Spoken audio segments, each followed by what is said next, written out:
एक बार का उल्लेख है कि एक सुंदर जंगल में एक शेर रहता था। वह जंगल का राजा था और सभी जानवरों से अधिक शक्तिशाली था, और वह सभी जानवरों के प्रति बहुत क्रूर था।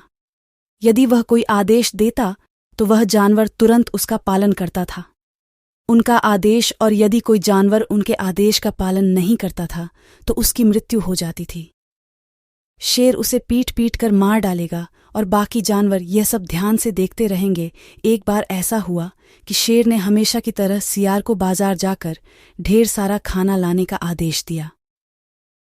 हालांकि एक सियार के लिए ऐसा करना असंभव नहीं तो मुश्किल जरूर था, लेकिन सियार ने बाघ का गुस्सा देखा और तुरंत बाजार की ओर निकल गया ताकि वह राजा के लिए खाने पीने का सामान ला सके।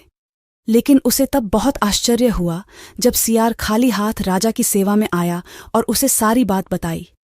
उसने पूरा शहर छान मारा, लेकिन उसे शेर के लिए पर्याप्त भोजन नहीं मिला कहीं भी। सकता है फिर क्या हुआ, शेर आगे पीछे जा रहा था और सियार आगे।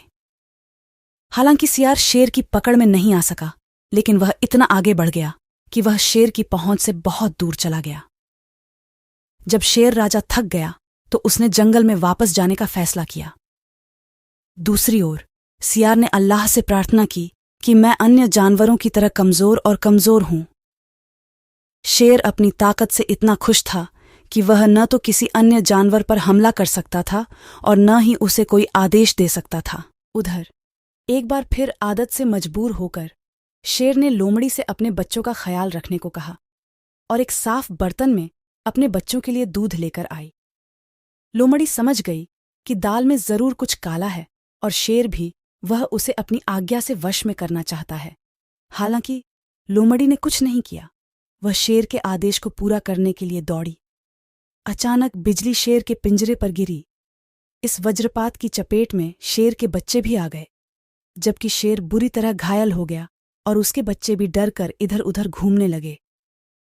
ये अल्लाह का आदेश था कि उसने अन्य जानवरों की बुरी प्रार्थनाओं को स्वीकार किया और शेर से बदला लिया, क्योंकि शेर खुद को जंगल का वे इसे पूरा करेंगे। लेकिन मस्जिद एजदी के सामने किसी की भी तृप्ति नहीं होती।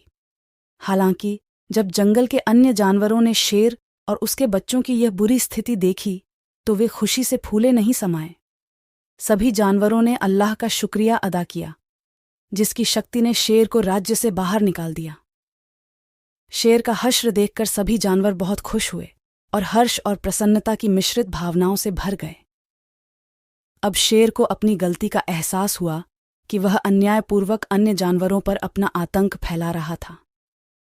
शेर और उसके बच्चों ने गरजती आवाज में अल्लाह का शुक्रिया अदा किया और उनसे अपने किए के लिए माफी मांगी।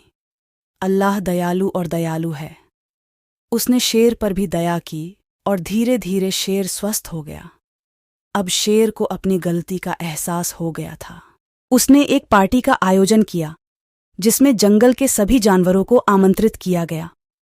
शेर ने उन सभी से माफी मांगी और उनसे वादा किया कि वह भविष्य में किसी भी जानवर को कोई नुकसान नहीं पहुंचाएगा।